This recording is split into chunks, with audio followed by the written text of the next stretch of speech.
Hello and welcome back. This is Dr. Allison, and today we're going to talk about some out of the box ways to get more exercise into your daily routine, your daily life, without it being overwhelming, painful, or out of control.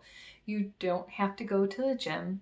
You can bring the gym to you, and as you gain, whether it's strength or motivation or energy or time, or maybe the kids go back to school and you can finally get to the gym, this is for you. Okay.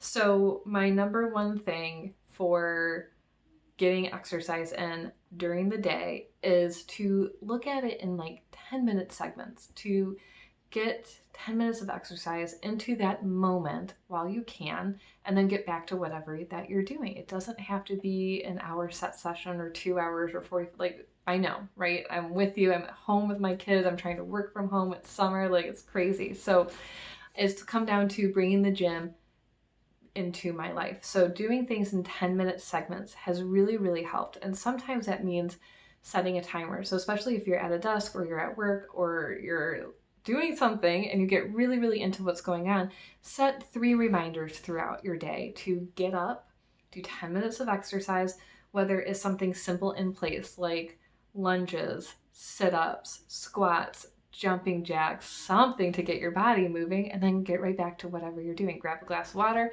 and then you're done. So keep it really simple, okay? And the other thing is, if you're sitting a lot, or at nighttime you're sitting, or you're watching TV, or you're on the floor playing with your kids or reading to them, sit on the floor. We used to call these like commercial exercises, but now we don't have commercials anymore. Maybe like 90 seconds on Hulu if it's a really long set. But when you're Netflixing, you don't have commercials, so we don't have those to talk about anymore. So sit on the floor while you're watching TV, stretch, get out a yoga mat or your foam roller or do something is a great way. Hang out, do some planks, sit-ups, again, like maybe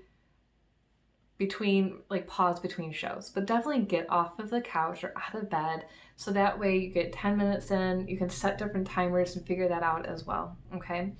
The other thing that I like to do is I got the booty bands, so you put them around your knees and it causes extra resistance. And I like to use those because it really is just focusing on that 10-minute set to get it done, do specific exercises, change it up. And it's something that you can do at home to add in resistance, which I really like.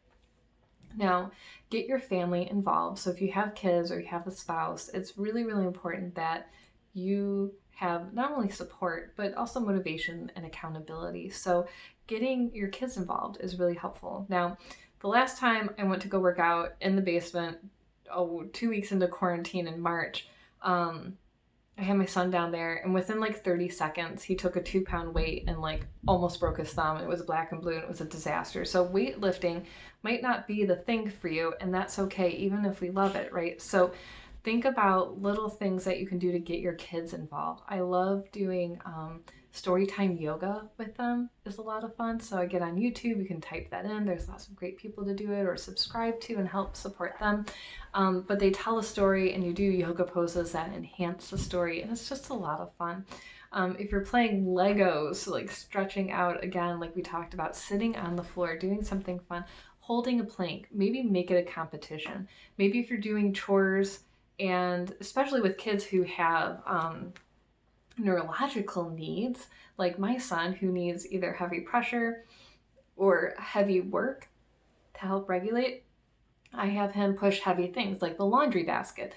So you can make these like, all right, can I do side walking in a squat from the laundry room to the bedroom? Or while I'm putting the dishes away, can you get some extra motion in there, whether it's squats or lunges or different kinds of stretching? Make it fun, especially with the kids, because again, if they're involved and you're involved, it just adds a level of awesomeness that you don't feel like, oh, I'm taking away from my family, I'm taking away time from my kids, or I don't have time for myself. Like, it's a cheap way to bundle it all together to get exercise in. Of course, you can take the stairs. You can park farther away, do all those fun things to try and get more steps in, more exercise in, taking the steps in your home, running up and down them. I think the key is that there's so much pressure to exercise and be hardcore about it and get to the gym and it's not a possibility for all of us. And the other thing that I really want to mention here as well is that if you're doing an exercise and you don't feel good afterwards, like you come home and you crash for 30 minutes, 2 hours, you sleep, you can't function, that's not the exercise for you, okay? If you have autoimmune conditions, if you have PCOS, some thyroid conditions as well, it all depends on your body and your body type, that if you're falling apart after you exercise, it's not right for you. The number one key for all of this, though, is to slow down, to not go as fast. And in weightlifting, what do we do for cardio, right? We lift weights faster. That's actually really, really harmful for people who have different hormone issues, autoimmune conditions. So slow down when you do these exercises. So even if it's just 10 minutes, how many things can you get done, or how slow can you do these things so you can feel better faster, okay? So don't be afraid to mess around and try different techniques, try different exercises. Get on Pinterest and type in at-home exercises or 10-minute exercises. There's a wealth of different things that you can do.